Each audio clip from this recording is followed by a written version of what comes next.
अभी उन्मलेश जी ने वही बात कही जो आप अभी कह रहे हैं कि पत्रकार उतने दोषी नहीं हैं जितने दोषी मालिक हैं। और लेकिन मुझे लगता है कि मालिक तो हर जगह एक ही होता है। उसी संस्थान में अलग-अलग पत्रकार होते हैं।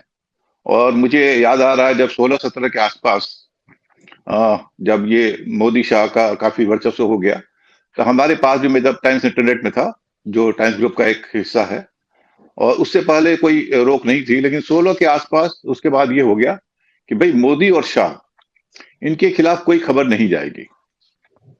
और अगर कुछ खबर आपके पास आई हो, तो आप ऊपर से पूछे बिना आप उस खबर को नहीं चलाएँगे। तो ये चीज़ उसमें थी, लेकिन उसमें एक पॉजिटिव ये चीज़ थी कि खबर के मामले में ये था, लेकिन लिखने के मामले में मैं लगातार ब्लॉग लिखता रहा और मुझे कभी नहीं रोका गया कि आपने क्यों इस तरह लिखा। तो मैं भी उसी संस्थान में था, दूसरे लोग भी उसी संस्थान में थे। दूसरे लोग मोदी भक्ति कर रहे थे, मैं नहीं कर रहा था।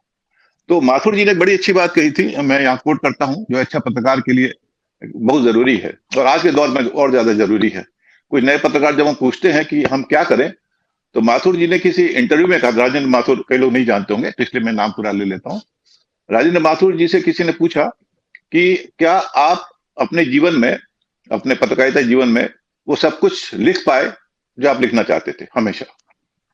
उन्होंने कहा, यह तो मैं नहीं कह सकता कि मैं जो कुछ लिखना चाहता था हर समय मैं लिख पाया, लेकिन मैंने वो कभी नहीं लिखा जो मैं नहीं लिखना चाहता था। तो आज के दौर में अगर कोई पत्रकार इस तरह से कर सकता है, उन्मलेश जी ने कहा कि पत्रकार दोषी नहीं है। क्यों दोषी नहीं है? आप एंकर हैं, ठीक है, आप नहीं बोलिए। आप मोदी के खिलाफ मत बोलिए, लेकिन मोदी के समर्थन में मत बोलिए अगर वो गलत काम करे। मैं नहीं कर रहा हूँ, आपको लग रहा है कि मोदी सही कर रहे हैं, तो करिए। उनके बहुत सारे कार्यक्रम हैं जिनकी आप तारीफ कर सकते हैं। उनके बहुत सारे कार्यक्रम हैं जिनकी आप आलोचना कर सकते हैं। उनकी जो तारीफ करने वाले कार्यक्रम है, उसमें भी आप जो कमी है तो निकाल सकते हैं, जो एनडीटीवी कई बार कर रहा था। तो मुझे लगता है कि, और ये जो सजा की बात आपने कही, मेरी समझ ये है एंकर दोषी हैं और एंकर जो है उन पे सजा इस तरह से होनी चाहिए। नंबर 1, जैसे सुप्रीम कोर्ट में ये मामला आया था, सुप्रीम कोर्ट ने यही कहा था जो मैं बात कर रहा हूँ कि टीआरपी इससे मिलती है। टीआरपी से विज्ञापन मिलते हैं, विज्ञापनों से कमाई होती है और 1 लाख के नुकसान फाइन से कुछ होता नहीं है।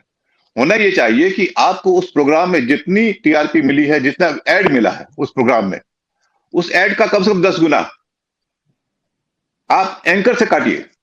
उस एंकर को आप 15 दिन के लिए ऑफ एयर कीजिए कम से कम। और उस एंकर को अपने अगले प्रोग्राम में माफी मांगनी चाहिए कि मैंने ये किया था, मैं उसके लिए माफी मांगता हूं। जब तक ऐसी चीजें नहीं होंगी, तब तक ये चीजें नहीं रुकेंगी। जो आपका हेडलाइन है, क्या इससे रुकेंगी? मेरा ये कहना है कि ये तभी रुकेंगी जब एंकर को लगेगा कि मुझे माफी मांगनी पड़ रही है और मुझे मेरा फाइन मुझे देना पड़ रहा है। जब उसे चुभेगा, तब शायद वो इस तरह की चीजें रुकेंगी। और खुद टेलीविजन चैनल पे ये बात आनी चाहिए कि नीचे हमेशा जिस दिन ये फाइन होगा 7 दिन तक लोग आना चाहिए, हमने ये प्रोग्राम किया जिसमें हमारे फाइन किया गया है, हम इसके लिए माफी मांगते हैं, हम कोशिश करेंगे आगे से ऐसा ना हो। तो जब तक ये तो हमको पता है, मैंने खबर ढूंढी कहीं मिली नहीं। ये खबर जो है, क्योंकि मीडिया में है नहीं, तो ये खबर भी उसी चैनल पे आनी चाहिए कि हमारे इस प्रोग्राम को हम हटा रहे हैं, इस प्रोग्राम में हमने ये किया था, ये कहा गया, हम इसके लिए क्षमा मांगते हैं। तो उससे जो दर्शक है, देखिए जब तक दर्शक पर, आपने कहा कि naming and shaming, naming and shaming तब होगा जब उस दर्शक जो उसको देख रहा है उस प्रोग्राम को, उसको पता चलेगा कि इनको नेम और शेम किया गया है। उसको तो पता ही नहीं है।